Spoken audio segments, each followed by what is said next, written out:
말라기 2장 10절에서 16절 말씀 함께 같이 읽도록 하겠습니다. 우리는 한 아버지를 가지지 아니하였느냐? 한 하나님께서 지으신 바가 아니냐? 어찌하여 우리 각 사람이 자기 형제에게 거짓을 행하여 우리 조상들의 언약을 욕되게 하느냐?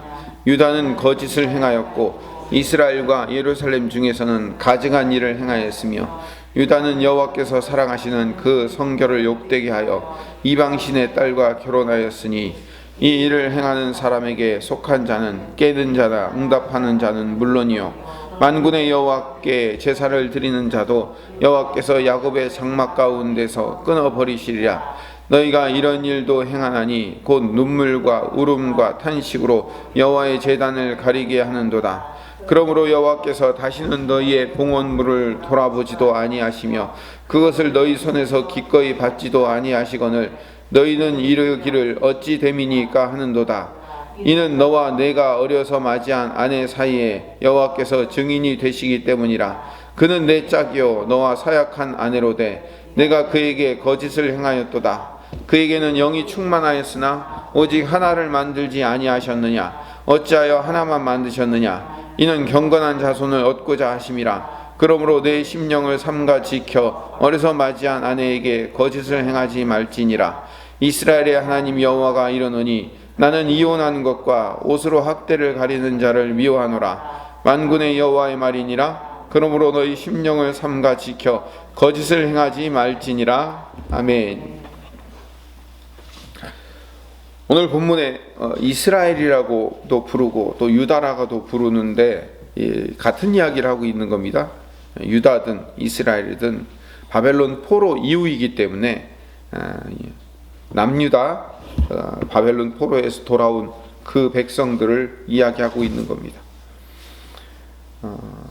이 말라기 1장 어제까지 봤던 내용을 전체적으로 다시 한번 보면 하나님께서 이 성전 문을 누가 좀 와서 닫았으면 좋겠다라고, 더 이상 이제 예배를 드리는 것은 귀찮고 힘들다라고 말씀하시는 이유는 결국 제사장들이 올바른 제사를 드리지 않았기 때문에 그래요.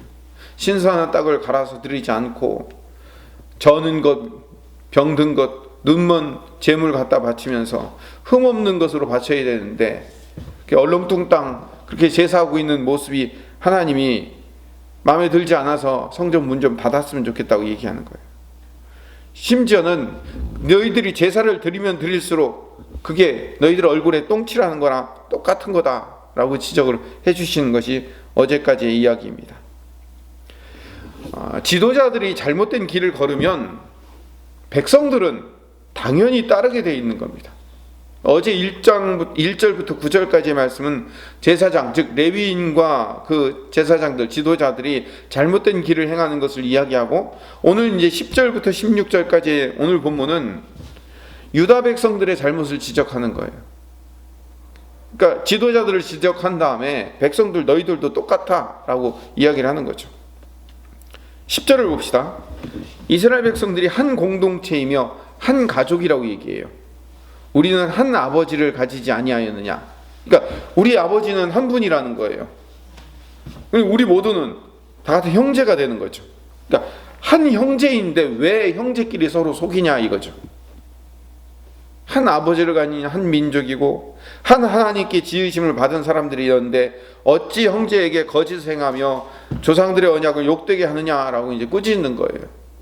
형제들끼리 속이고 저울을 속이고 형제들끼리 거짓말하고 그렇게 하는 그 백성들의 모습을 보고 말라기 선지자를 통해서 하나님이 책망하시는 거죠. 11절에 유다 백성들은 거짓을 행하고 있다는 거예요. 윗물이 맑아야 아랫물이 맑는 거예요.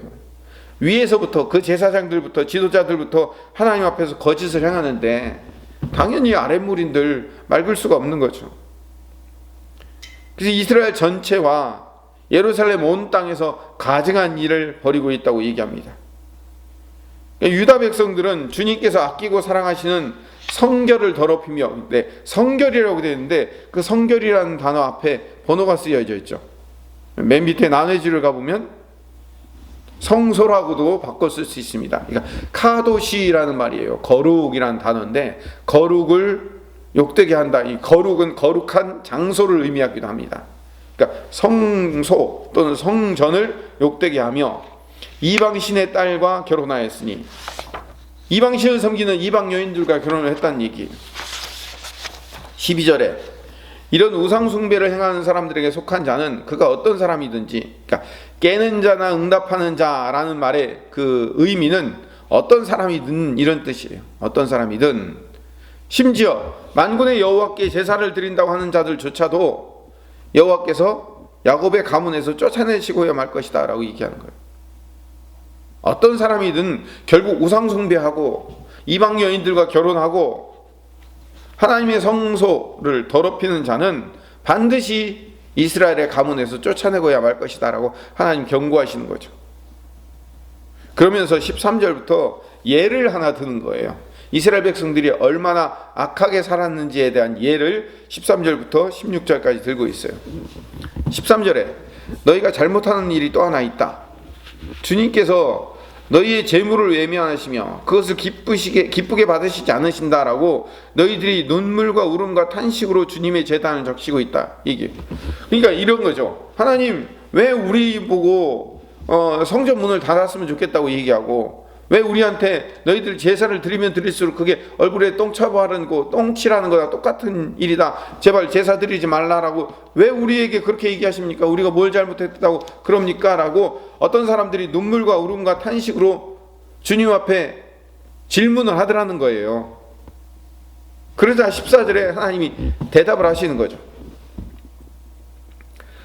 14절에 너희는 오히려 무슨 까닭으로 이렇게 제사를 받지 않으십니까? 왜 우리의 제사를 안 받으시고 왜 성전문을 닫았으면 좋겠습니까? 라고 14절에 질문을 하죠. 그 이유가 뭐냐면, 내가 젊은 날에 만나서 결혼한 너의 아내, 우리로 얘기하면 조광지처죠. 젊어서 만나 결혼한 아내라는 얘기는 조광지처예요. 내 아내를 배신했기 때문이다. 그게 이유예요. 14절 볼까요? 14절 후반절에 이는 너와 내가 어려서 맞이한 아내 사이에 여호와께서 증인이 되시기 때문이라. 여기 있어요. 증인이 되었다라는 말은 유대인들은 결혼할 때 우리 교회에서 결혼할 때도 마찬가지지만요. 유대인들이 결혼할 때는 항상 어디에다가 맹세를 하고 결혼을 할까요? 당연히 하나님 앞에서 서약을 하죠. 그러니까 하나님 앞에서 서약을 하기 때문에 누가 증인이 되는 거예요? 하나님이 증인이 되시는 거예요. 그러니까 내가 증인이다 이거예요. 하나님이 내가 증인인데, 내가 너희들이 서로 결혼할 때 아내는 내 짝이며 너와 결혼식에서 서약한 아내인데 결혼식에서 뭐라고 서약했어요? 하겠어요? 아무리 유대인 사회가 남성 중심의 사회고 첩을 얻는 것을 당연하게 여겼다고 할지라도 젊어서 아내를 만나서 결혼을 할 때 서약할 때 결혼서약, 저는 이 아내와 살다가 마음에 안 들면은 다른 여자로 갈아치우겠습니다, 이러고 서약하는 결혼식이 있겠어요? 없죠. 당연히 이 한 여인만 바라보면서 성실하게 살겠다고 그렇게 맹세하고 출발하겠죠. 그런데 그런 아내에게 거짓을 행하고 있다는 거예요. 다시 말하면 배신하고 있다는 거죠. 그러면서 그 예를 하나 드는데 15절에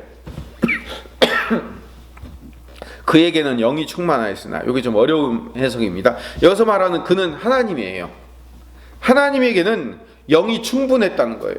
그러니까 하나님이 영을 만들고자 하면 어마어마하게 만들 수 있다는 거예요. 하나님은 얼마든지 영을 만들어낼 수 있는 거예요. 여러분, 우리 한 사람 한 사람을 만들어내면서 하나님은 그 한 사람 한 사람에게 뭘 심어줬어요? 그 코에 생기를 불어넣어줘.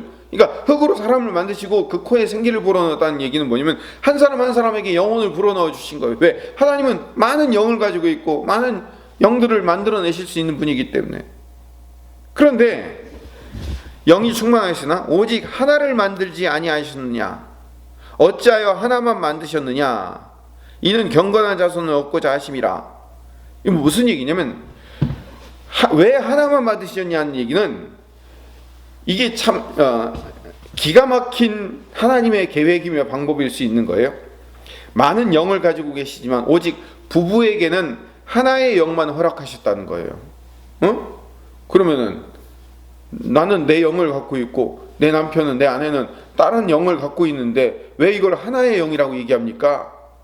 이 무슨 말이냐면 창세기 2장 7절에 24절에 보면 이러므로 남자가 부모를 떠나 그의 아내와 합하여 둘이 한 몸을 이룰지로다 라고 해서 한 몸을 이룬다라고 얘기하거든요. 한 육체. 근데 창세기에서는 둘이 만나서 하나의 몸이 된다라고 얘기를 하는데 말라기에서는 뭐라고 얘기하냐면 몸만 하나가 되는 것이 아니라 영도 하나가 된다고 얘기하는 거예요. 원래 한 몸이면 한 영이 맞아요. 여자들은 어떻게 만들었죠? 남자의 갈빗대를 뽑아서 만들어서 그 여자가 남자와 결혼해서 하나가 되었으니까 도로, 그 갈빗대가 도로 온 거란 말이에요. 결국 뭐예요? 한 몸인 거죠. 한 몸이라는 것은 뭘 의미하는가? 한 영이 되었다라는 의미를, 한 영이 되었다. 왜 그렇게 만들었냐? 아니 각자 하나씩 다 만들어 두고 다 그렇게 할 수 있는데 왜 그렇게 했느냐? 하나님께서 부부가 합쳐서 하나의 영만 가지고 살 수 있도록 만들어 주시는 이유는 하나님만을 섬기는 경건한 자손을 만드시기 위해서 그런 거예요. 15절 후반절에 이는 경건한 자손을 얻고자 하심이라. 그러므로 내 심령을 삼가 지켜 어려서 맞이한 아내에게 거짓을 행하지 말지니라 라고. 어려서 맞이한 아내, 즉 조강지쳐 버리지 말고 배신하지 말고 살아야 된다라고 얘기를 하는 거예요. 근데 문제는 16절에 있어요. 왜냐면 유대 사회는 우리나라 조선시대 사회처럼 남성 중심의 가부장적 사회였어요. 그래가지고 남자들이 그냥 마음에 안 들면 내보내는 거예요. 그러니까 모세가 율법을 써줘서 이혼 증서를 쓰도록 하는 이유는 뭐예요? 그렇게 해서 여자의 인권을 보호하기 위해서는 이혼 증서를 써줘요. 이혼 증서를 써줌으로 말미암아 자유가 되었다라는 것을 선언받고 그 여인이 한 남편에게서 떠나서 다시 재가를 할 수 있거나 친정집으로 다시 돌아갈 수 있도록 만들기 위해서 법적으로 이혼 증서를 써주라는 거예요. 이혼 증서 안 써주면 그 여자가 돌아가질 못하는 거예요. 그러니까 차라리 돌아가기라도 만들어주라 라고 이야기하기 위해서 모세가 이혼 증서를 써주는 것을 허락한 거예요. 16절에 보면 이스라엘의 하나님 여호와가 이르노니 나는 이혼하는 것과 옷으로 학대를 가리는 자를 미워하노라. 옷으로 학대를 가린다는 얘기는 뭐냐면은 뜯으러 패놓고 옷으로 감추게 만드는 거죠. 만군의 하나님께서 말씀하신다는 거예요. 그러므로 명심하여 아내를 배신하지 말아야 된다. 이 거짓을 행하지 말아야 된다는 것은 도의를 지켜 배신하지 말아야 된다라는 것을 이야기하는 거예요. 예수님께서 신약시대 마태복음 5장에 보면 산상수훈에 5장 31절 32절에 제가 읽어보겠습니다. 또 일렀으되 누구든지 아내를 버리려거든 이혼 증서를 줄 것이라 하였으나 나는 너희에게 이르노니 누구든지 음행한 이유 없이 아내를 버리면 이는 그로 간음하게 하며 또 누구든지 버림받은 여자에게 장가드는 자도 간음함이니라. 결국 남성 중심의 사회에서 이혼 증서를 써서 아내를 내보낸다는 얘기는 뭐예요? 내가 또 다른 여자를 맡겠다는 거예요. 이제 실증 난다는 거예요. 싫다는 거예요. 그러니까 남성 중심의 사회니까 여자나 노예나 별반 그 지위가 차이가 없는 존재니까 그게 함부로 버리는 거예요. 함부로.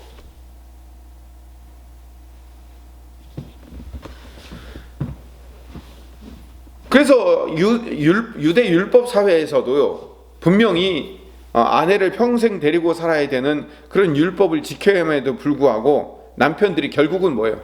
간음을 행하기 위한 거예요. 공식적 간음을 행하기 위해서 이혼 증서를 써서 버리는 거예요. 우리 조선시대 같은 경우로는 칠거지약이라는 말도 안 되는 법을 만들어 놓고 그 중에 하나를 걸어가지고 버릴 수 있도록, 내보낼 수 있도록 만들어 놓는 거죠. 이게 결국 악한 행동이며 악의 결과라는 사실을 예수님 시대에도 말씀하고 있는 거예요. 예수님 시대뿐만 아니라 400년 전에 말라기 시대에도 이런 일은 비일비재했겠죠. 이스라엘 백성들이 거짓을 행하며 하나님을 배신하는 대표적인 예로 뭘 듣느냐면 남편들의 간음적 이혼을 예로 듣는 거예요. 간음적 이혼.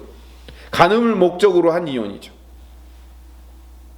뭐 큰 문제가 생겼다는지 어떤 성격상 도저히 안 맞아가지고 뭐 어쩔 수 없이 뭐 이혼한다든지 어떤 그런 게 아니고 남성 위주의 간음적 이혼을 지금 얘기하고 있는 거예요. 오늘 말씀 정리하겠습니다. 제사장들이 어제 얘기죠. 모범을 보여서 깨끗한 떡을 갈아서 드리고 흠없는 제물을 바치면서 하나님을 내면적으로 외적으로 경외해야 되는데도 불구하고 그렇지 못하는 거예요. 그러니까 결국 백성들도 똑같이 따라하게 되는 거예요. 백성들은 간음을 위해서 아내를 버리고 새로운 아내를 구하려고 율법을 어기고 신의를 배반하는 일들을 자유롭게 저지르고 있는 거예요. 그러니까 그 제사장들이나 그 백성들이나 그 삶이 따라오지 않으니까 하나님이 어떻게 돼요? 그렇게 삶이 따라오지 않은 상태에서 여전히 자기들은 하나님 열심히 섬긴다고 제사 드리고 있는 거예요. 그러니까 하나님이 뭐라고 말씀하시는 거예요? 하박국의 마지막 구약 성경의 마지막 책에 성전 문 좀 제발 누군가 와서 닫았으면 좋겠다. 네가 이 예배를 드리면 드릴수록 결국 얼굴에 똥칠하는 거야 라고 말씀하시는 이유가 바로 이 이유가 되는 거죠. 오늘 말씀의 결론은 이거예요. 하나님을 섬긴다는 것은 그 삶에 신실하다는 것과 동일한 거예요. 하나님을 섬긴다는 것은 그 삶의 신실함. 그러니까 하나님을 얼마나 잘 섬기고 있는가를 뭐를 가지고 나타낼 수 있어요? 우리 삶의 신실함으로 나타낼 수 있는 거예요. 삶과 신앙은 절대로 동떨어질 수 없어요. 함께 가야 되는 거죠. 처음 구원을 시작할 때는요, 구원받은 백성임에도 불구하고 우리의 삶이 구원받은 하나님의 백성과 전혀 다른 삶을 살 수 있어요. 처음에는 그럴 수 있어요. 그렇지만 우리가 이 땅을 살아가면서 천국 가는 그날까지, 예수님 재림하는 그날까지 우리가 이 땅에서 남아서 살아야 하는 이유는 뭐예요? 이제 우리가 하나님의 백성다운 자로 살아가는 것을 훈련받고 세워져 가는 과정이 되는 거죠.